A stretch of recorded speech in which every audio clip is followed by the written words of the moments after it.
5년 만에 감독회장을 선출해 정상화 수순에 들어갔던 기독교대 한 감리회가 전용재 감독회장의 당선 무효 판정으로 또다시 혼란에 빠졌습니다. 전용재 감독회장이 즉각 재심 청구 의사를 밝힌 가운데 금권 선거 의혹과 재판 절차 논란 등 이번 판정의 주요 쟁점들을 짚어봅니다. 곽영신 기자의 보도입니다. 지난 7월 5년 동안의 지도부 공백 끝에 전용재 감독회장이 선출되면서 기독교대한 감리회는 본격적인 정상화 수순을 밟을 것으로 기대됐습니다. 그러나 취임 2개월 만에 총회 특별재판위원회가 전용재 감독회장의 당선 무효 판정을 내리면서 감리교는 다시 극심한 혼란 속에 빠지게 됐습니다.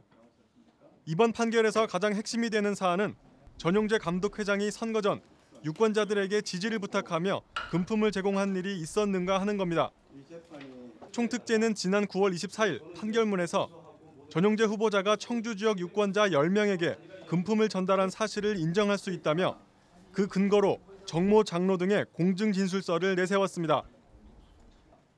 진술자에 의해 작성된 것이 공증된 문서이므로 증거 서류로 쓸 수 있다는 겁니다. 전용재 감독회장은 진술서 내용은 거짓이라며 반발하고 있습니다. 진술서에서 금품을 제공했다고 나온 시각에 자신은 다른 장소에 있었다는 주장입니다. 전 감독회장은 즉각 재심 청구 의사를 밝혔고 사회법에 판결 효력정지 가처분 제기도 고려하고 있는 것으로 알려졌습니다. 이에 더해 감독회장 선거 후보로 출마했던 강문호 목사가 총특재의 증인으로 출석해 후보들의 금권 선거 실상을 폭로한 것이 알려지면서 논란은 걷잡을 수 없이 커져가는 양상입니다. 한편 총특재의 석연찮은 재판 절차도 또 다른 논란의 중심이 되고 있습니다. 증거도 없이 특정인의 진술만으로 당선 무효 결정을 내린 것은 성급하다는 지적입니다. 또 재판 기간에 제한이 있다는 이유로 전용재 감독회장에게 반증 기회도 주지 않은 점도 도마 위에 오르고 있습니다.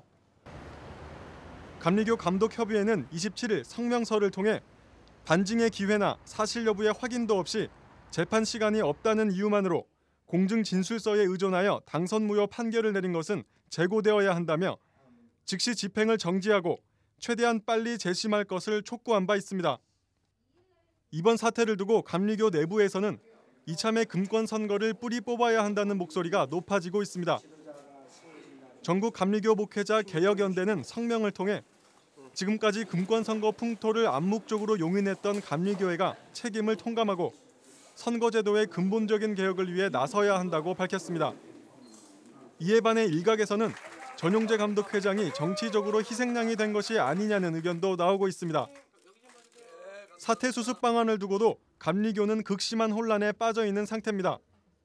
감독회장 공석을 메우기 위해 교리와 장정을 어떻게 해석하느냐에 따라 즉 현재 감독회장의 상태를 유고로 보느냐 권리로 보느냐 또 개정된 선거법을 적용하느냐 구선거법을 적용하느냐에 따라 후속 처리 방법과 이해관계가 달라지기 때문입니다. 감독협의회는 일단 23일 개최될 입법의회 의장으로는 감독 최고 연장자인 한양수 남부연예 감독에게 맡기기로 한 것으로 알려졌습니다. 전용재 감독회장 선출로 정상화될 것으로 기대를 모았던 감리교가 다시 위기를 맞고 있습니다.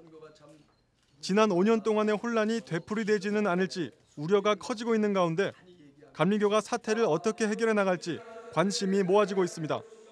C채널 뉴스 곽영신입니다.